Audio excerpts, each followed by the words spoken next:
ये बार बार बीच बीच में से बंद हो रहा है ना. I think when people are joining it's you will lose the visual. Okay. How do we go? ठीक है बेटा, पहुंच जाओगे ना एच ब्लॉक. और इसके अंदर से भी जा सकते हैं. हाँ. चलिए साहब.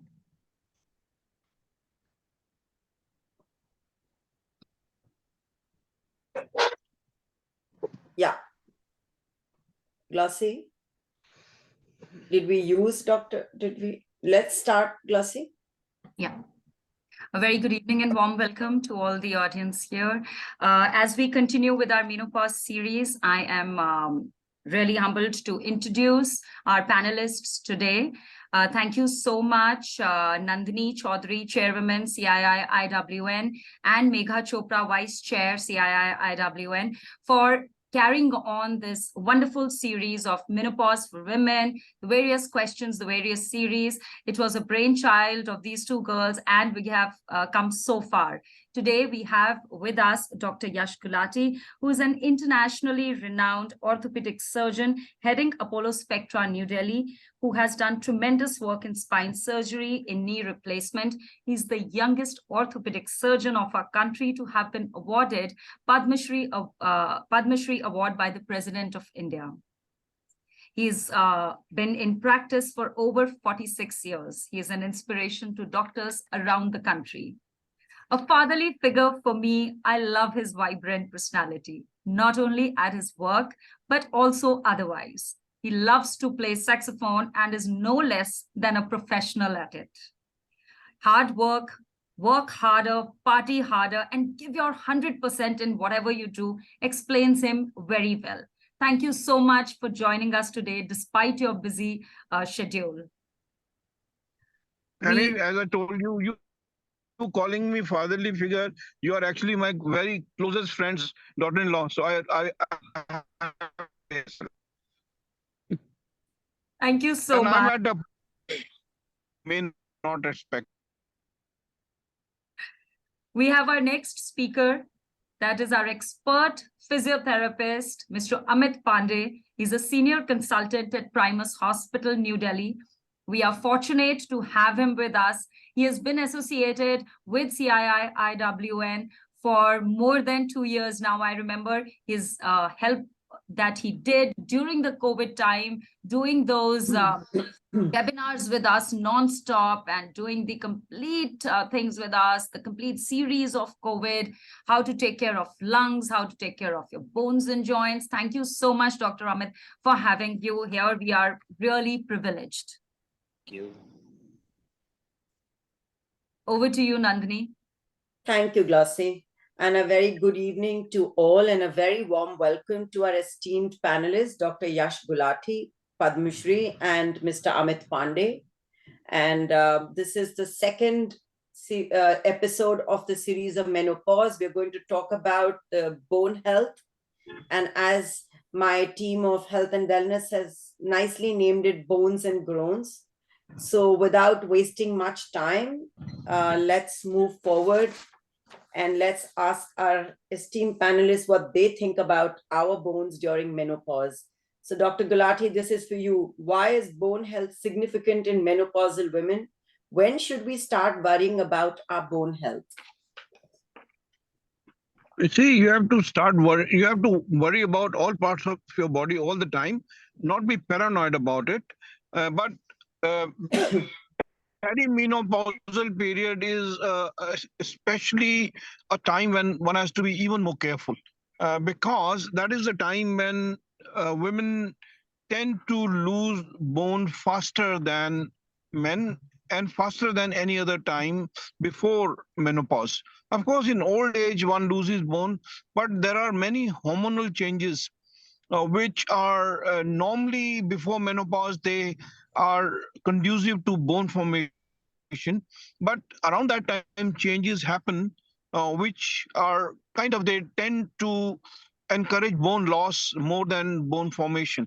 So the premenopausal and just around after menopause, the rate of bone loss and osteopenia or osteoporosis rate is higher. So, and that is why it is important to be careful around, more careful around that time, but never be paranoid. I've seen some people become paranoid about this. That's not required. It's not such a big problem, and it can be handled very easily. There's no big deal.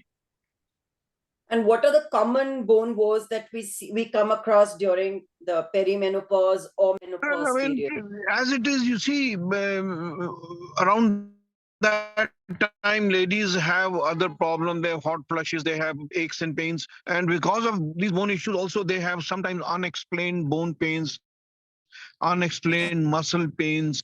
So these are the things which are the common symptoms, and these if these happen, one should be careful and maybe just get checked, maybe get bone density done at that time if it is required. You see, as it is, ladies should get their bone density done around the age of 50 at least once, and they should consult and some supplementation may be given at that time, and that will take care of it. And so there's no big deal about it. Sometimes people make a great deal about it. You should not worry too much. Mr. Amit, this is something for you since Dr. Yash is talking about, osteoporosis, osteopenia, and of course the that having medicines or getting yourself checked. But what is physiotherapy and how does it help in the bone health? See, it is a treatment module of any disease or injury, either exercises or the light or the heat or the muscles, is a physiotherapy. Physiotherapy basically involve the prevention, diagnosis, and the therapeutic management of the. ठीक है इसमें disorder of movement, optimization of function, and enhance the healthy bone is physiotherapy. And what is it only for bones or is it also for No, muscles? this is misconception. Actually, physiotherapy is for the musculoskeletal problem. Musculoskeletal, that means bones and muscle both. Okay. Dr. Yash, would postmenopausal osteoporosis, will this happen to every woman or is it maybe to some and maybe not to some? Yeah, but the degree varies. I mean, minor changes happen to everybody. Some ladies have bigger changes for maybe some genetic reasons or whatever, and some or very thin built, or those who have not had very good nutrition before, and those unfortunately those who have been aiming for zero figures are more prone to these kind of situations. So I think it varies.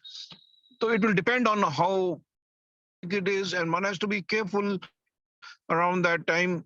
Most important thing is to stay active. You see, the more exercises you do, the more walking, the more other activities you do, the less bone you will lose. Because see, bone is not a dead structure. It's not like a steel pillar.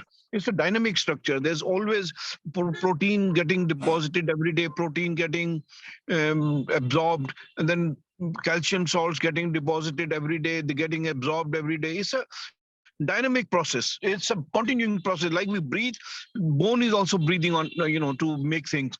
So the more we are stressing the bone within limits, of course, the more calcium and more protein deposits happen. It's like I give you the example of somebody who does, gym, does weights. The muscles are bigger, and those who don't do, those who are inactive, muscles tend to waste and they become smaller. So that is true even for bone. So those who are doing exercises, walking, and things, the bone also becomes stronger, and the chances of osteopenia, osteoporosis are also less if you're doing exercises. So the one big secret of preventing osteopenia and osteoporosis is, of course, all other things, medicines and all that. But the most important thing is really activity. If you are active, the amount of osteopenia or bone loss will be less. If you're prone to, I mean, if you're genetically prone to lose more, if you're doing exercises and activity, it will be less than if you are not doing exercises. So this is the most important thing, in addition to other things, I mean, supplementations and all that. And of course, I mean, physiotherapy is also very important in this. Building muscles, stretching, all these things are very important in prevention and in treatment. In this situation, I often equate physiotherapy to yoga. These exercises almost like yoga, what we do in physio. So both are good. So this should be strongly encouraged. Thank you, Doctor. Amit, like Dr. Gulati is saying, what kind of exercise or physiotherapy would you recommend? It can be strengthening exercise. It can be weightlifting exercise. The exercises modules are very much different in different phases, like before menopause, after menopause. So it all depends then in which you are. So anything that you would like to suggest for perimenopause and menopausal women, special exercises or something? Especially depends when your consultant tells you what quality Like of the bone. pellet. And once patient goes to orthopedician, once he gives the green signal that you can go for heavy exercises or the lighter exercises, we can go for exercises according to that. Okay, thank you, Amit. Dr. Gulati, as per guidelines, what is a routine testing for bone strength recommended for every woman who is in or around menopause?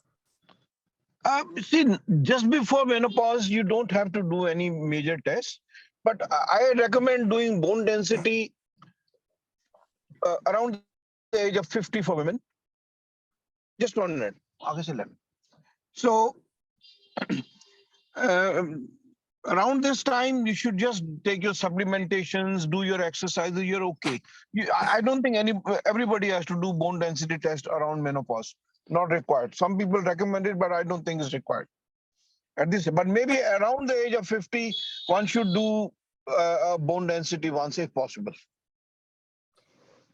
And how does one get to know if their bones are weak or if they are heading to osteoporosis?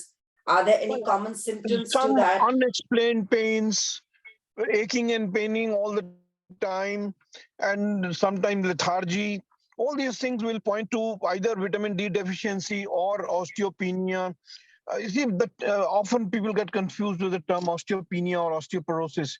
They are basically numbers. If the bone density is lower than a particular level, it is called osteoporosis, as defined by minus 2.5. And if it is better than that, it is osteopenia. So between normal and minus 2.5 is osteopenia, and below that level is osteoporosis. So don't worry about that. The main idea is whether the bone is normal or not normal. And the treatment will depend on whether the person has osteoporosis or not.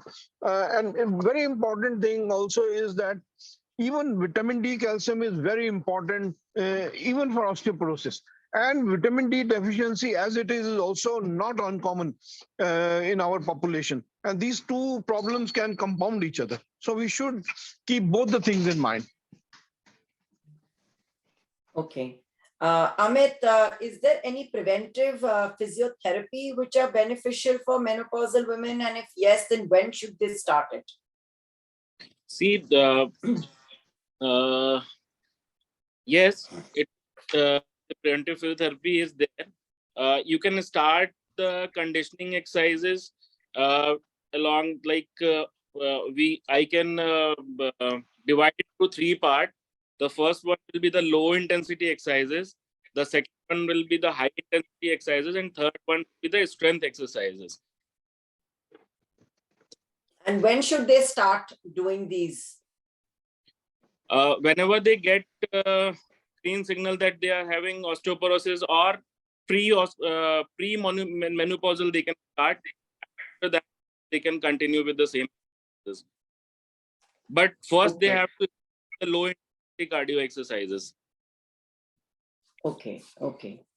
Thank you, Amit.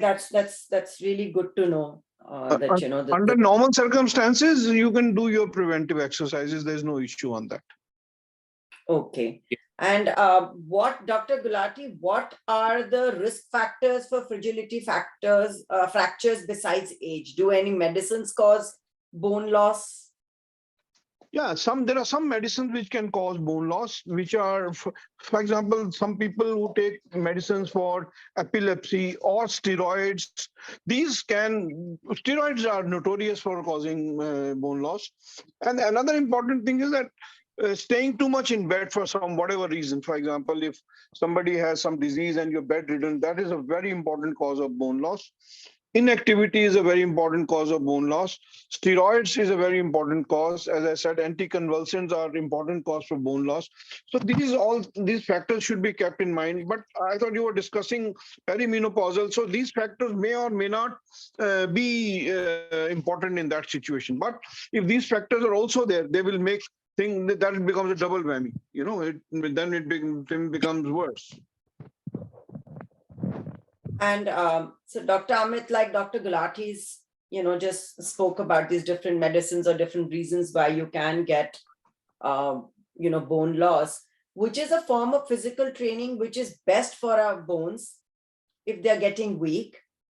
Brisk walking, gymming, swimming, are they all the same? Is there a difference? Is there something which you would recommend one over the other? See, they are not the same. Yeah, like walking comes under impact exercises, gymming comes under strengthening exercises. So they are not um, they are not the same. We have to Which differentiate. one would you recommend? Which one would you say is better to do or more recommended than the other? For example, in severe osteoporotic case, it is very easy to go for walk. You can start with the walk. You can start with the static cycling exercises. So these are exercises which anyone can start with. Okay, thank you, Amit. Dr. Gulati, you were saying that, vitamin D deficiency is something which is very common in our, part of the country. When would you recommend to start calcium and vitamin D supplementation? And in what dose and how long should one take it for? Look, I mean, see, the important thing is that vitamin D, if you test, about 70% people will be found deficient as it is. So if somebody has no symptoms and young and non-vegetarian and eating good food, see, the vegetarian food is deficient in vitamin D. So unless you're taking fortified food, fortified oil, these kind of things, you may be deficient in vitamin D. Again, unexplained pains, in sometimes the vitamin D deficiency is so bad that people are not even able to stand and walk. They can cause so much of myopathy. So, but generally the symptoms are aches and pains in muscles, in bones. These are the usual symptoms. But of course, if it is very severe deficiency, you can even have fractures, just as you can have fragility fractures in osteoporosis. So if one is deficient, one has to take full course of calcium, vitamin D, calcium 500 milligram a day, vitamin D 60,000 units per week for 3 to 4 months is more than adequate. One important thing I want to say is that a lot of doctors also make a mistake of giving injectable vitamin D. It is absolutely not necessary. They are actually harmful. Unless somebody has an absorption problem, that somebody cannot absorb oral vitamin D, one should never take injectable. They have no added advantage. Oral vitamin D is as good as injectable, and the chances of causing complications with oral medications are almost zero. Whereas injectable vitamin D can even cause toxicity. It is an oil-based preparation. It can cause damage at the local tissue. It can cause infection. So with one message, two, three messages if I can give on this osteopenia, osteoporosis, vitamin D is, number one, that unexplained aches and pains, get yourself checked, get your vitamin D checked, get your bone density checked, and if there is a problem, you sort it out. Number two, vitamin D, if you are take oral preparation unless a person has absorption problem. That's very, very important. And vitamin D taken orally is a harmless, it's like a food supplement. So even if you take more, it is not going to cause any damage. You take orally, it will just not get absorbed. if you take more. But if you take more injection, then it is in the body and it can cause toxicity, and toxicity of vitamin D can be sometimes even life threatening. So be careful. So if somebody recommends you injectable, ask why injectable, why not oral. And the most important thing, which I said before also, and I'll re-emphasize, and I always say that after a talk or a lecture or something, if people can go with only one message, that will be adequate, is activity. If you can stay active, all these things will probably not happen. And even